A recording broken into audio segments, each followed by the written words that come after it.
একটা জিনিস মানে এখানে ভুল বোঝাবুঝির সুযোগটা নাই। এই একটা জিনিস খেয়াল করলে আমরা যে মূল্যটা নির্ধারণ করে দেই সেটা হচ্ছে লবণ মাখানো চামড়ার।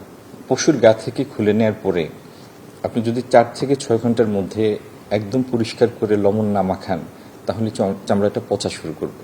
চামড়াটা নিয়ে এটি পরবর্তী ধাপে মনে করেন যিনি কুরবানি দিলেন তিনি কোথাও দান করলেন, অথবা তার কাছ থেকে চামড়া ব্যবসায়ীরা কিনে নিল। তারা কেন কিনবে?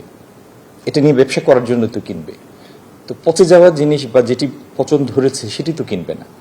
সেই জন্য বারবার আমরা বলেছি, এবং এই জিনিসটা নিশ্চিত করার জন্য মাদ্রাসায়, তারপরে অনেক ক্ষেত্রে অনেক ট্রেডার কাছে, মানে যেখানে হাব হয় আপনার সংরক্ষণ লবণ মাখায়, সেরকম জায়গায় সরকার বিনামূল্যে লবণ দিয়েছে। প্রায় 18 কোটি টাকার লবণ আমরা দিয়েছি সারা দেশে।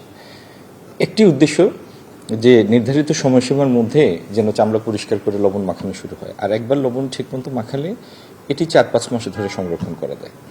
তো লবণ মাখানো চামড়ার যে দাম, স্বাভাবিকভাবে লবণ মাখানো ছাড়া যদি কেউ চামড়া নিয়ে আসে সেই দাম পাবে না। হ্যাঁ, তো সেই বিষয়ে সচেতন করার জন্য তো রেডিও, টেলিভিশন, পেপার, পত্রিকা, বৈঠকের পর বৈঠক আমরা করেছি। জেলা প্রশাসন আবার মাদ্রাসার মুহতামিম শিক্ষকদের ডেকে নিয়ে প্রশিক্ষণের ব্যবস্থা করেছে। লক্ষ লক্ষ লিফলেট আমরা বিতরণ করেছি। এবং সারা দেশে ঈদের গতকাল ছিল ঈদের 2 দিন পর, তাই না? গতকাল সকাল পর্যন্ত 56,50,373 পিস চামড়া সংরক্ষণ করা হয়েছে। গতকাল পর্যন্ত এই তথ্য আমাদের কাছে এসেছে বিসিকের মাধ্যমে, মানে শিল্প মন্ত্রণালয়ের প্রতিষ্ঠান বিসিকের মাধ্যমে আমাদের কাছে তথ্যটা এসেছে। আমরা আশা করছি যে আগামী সপ্তাহ 10 দিন পরে পুরো চিত্রটা আমাদের কাছে পরিষ্কার হবে। হাজারীবাগ থেকে যখন সাভারে আসে তখন একটা মানে ক্লিয়ার কেস অফ মিসম্যানেজমেন্ট ছিল, যে কারণে অনেকগুলি প্রতিষ্ঠান স্থানান্তর হওয়ার পরে ব্যবসায় শুরু করতে পারেনি।